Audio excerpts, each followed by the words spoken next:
Welcome back. Happy 4th of July weekend. My wife requested, behind the camera, chocolate babka, and we're going to make it. So a couple tools that you might want. You're definitely going to want a stand mixer because it's a lot easier. You can totally make this recipe without one. It's just more work. So this recipe is based off of Joshua Weissman's recipe with a couple of modifications. I have also made this recipe using Nutella. Maybe I'll do a video in the future with that. You're going to need 2 loaf pans. These are 9x5s. And with that out of the way, it's 4th of July weekend, and I know you've noticed my apron here. Shout out to my grandma. She made it for me. And let's get started. You also need your butter soft, so be sure to take it out of the fridge at least an hour beforehand. So we're going to add our sugar to the flour. Salt. Today we're using packets of yeast. We're using active dry. You can use active, you can use instant. It doesn't really matter. The recipe calls for 3 teaspoons. This has about 2 1/4 in it. So I'm just going to go ahead and add 3/4 of a teaspoon more. Quarter. Give all of this just a mix by hand. That kind of helps equally distribute the ingredients. After mixing all of our ingredients by hand, I'm going to go ahead and take our eggs. We're using 3 large eggs here. Egg. On top of our eggs, we're going to go ahead and add our water. This is one of the variations in this recipe is I'm using a lot less water than Joshua Weissman's recipe. Got to put on the dough hook. Pop this up. We're going to let this mix on speed number 2 until all the flour has been incorporated and it comes together. At that point, then we can start adding our butter. All right, it's almost there. All right, so at this point, we've added about half of our butter here. As you can see how the dough is getting a lot softer and now it's starting to bounce back. That's what we're looking for, so we're going to keep going until all of this butter is being used up. I'm just going to scrape the side and the bottom of the bowl. After all of the butter has been added, continue mixing on speed number 4 for 7 minutes. All right, so it's been about 7 minutes. This is what our dough looks like. We're going to go ahead and take our silicone spatula and we're just going to get it all off the dough hook here. So our bowl is nice and greased. We're just going to take our dough here and we're going to plop it down in the middle there. I'm using a damp towel because I don't want it to dry out. And we're going to let this rest for about an hour, hour and a half. While our dough is proofing, this is a great opportunity to get our chocolate filling together. I'm going to go ahead and sift our powdered sugar and our cocoa powder. This isn't 100% necessary, but I like to do it. Alright, so our pot here on the stove, we're just going to set this over about medium heat. We're going to go ahead and put in our butter. Here I'm using semi-sweet chocolate, but you can use any type of chocolate you like, dark chocolate, milk chocolate, or any combination. And here it's starting to come together. And our chocolate and our butter is nice and melted together. Just make sure it's nice and smooth. Then we're going to go ahead and grab our powdered sugar and cocoa powder. You can dump it all in at once. Mix this together until it's nice and combined. Alright, so at this point we can take it off the heat.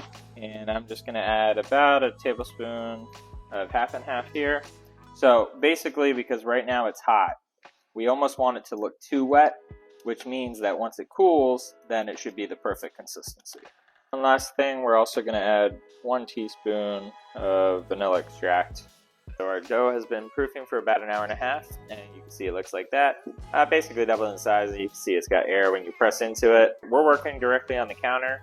I recommend you do the same. If you don't have a space like this to work on, just do, try to do like a large cutting board or something like that. I'm going to take some flour and sprinkle out just a little. This will just help it from sticking. Dump it out onto the countertop. Just going to take our rolling pin and we're just going to roll this out. We're going to get 2 loaves out of this. So we're just going to roll this out as best as we can into a rectangle. All right, so we're almost done rolling out our dough here. And I'm going to do something that's kind of unnecessary, but I just do it. Basically, I take my bench scraper. You can use a knife too. And I just kind of square up the edges. This just makes it a little easier when rolling. As you can see, it kind of is pretty thick right now. It might be a little hard to spread. So I'm just going to start with a splash. This will help to spread it out more easily. Take your time with this so you don't accidentally rip your dough. This probably took me a good 5 or 10 minutes to finish. And I'm just going to lift this up a little just to help myself out. Keep rolling from left to right, taking your time to roll it evenly. You want to make sure the dough is taut.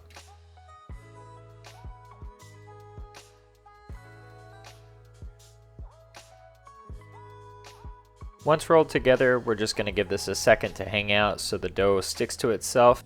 After that, we can go ahead and move it down closer to ourselves to make it easier to work with. Here we're buttering our knife to keep the dough from sticking to it. We also want to use long strokes when slicing through the dough, as this will help prevent the dough from sticking to our knife. Stuck a little bit, but if you look inside, you can see how it's rolled. Kind of looks like a cinnamon bun. Butter and grease them well so they don't stick. After buttering our knife again, we're making a cut down the length of the dough. This is where the serrated knife is really helpful. Just use long strokes across the length and that'll help prevent the dough from sticking to the knife. And just keep doing strokes. You can see on this side, the knife is starting to pull the dough. That's okay.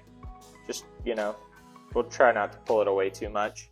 We can also come this way, not left-handed, so it's a little harder, but we can come that way and kind of clean it up.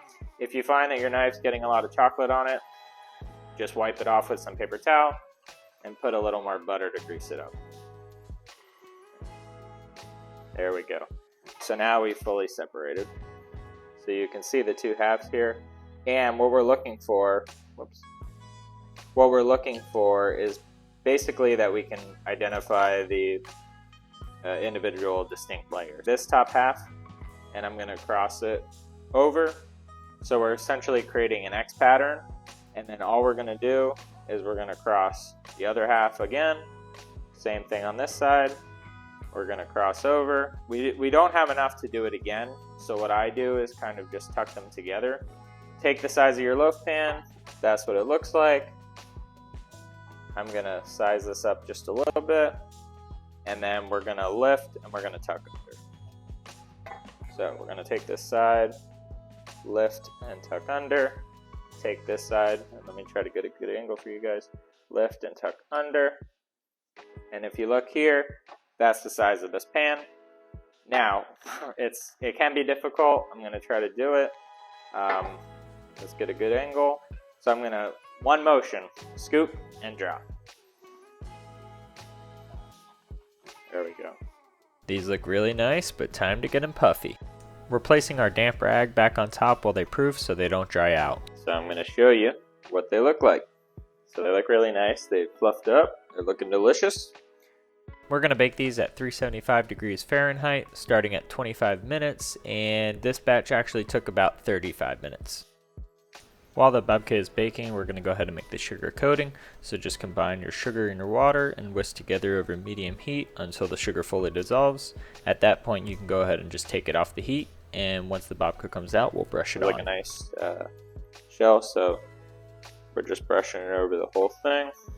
Now I know it looks like a lot of sugar coating to be putting on these bread, but trust me, just use all of the mixture, try to equally divide it between the two. It's going to be awesome when it's done. And let's see if we can do this one without doing the knife. Hey, look at that. Not bad at all. So we'll let these cool. Which one should we cut into?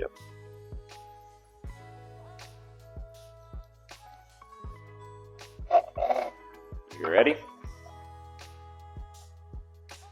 How's that look?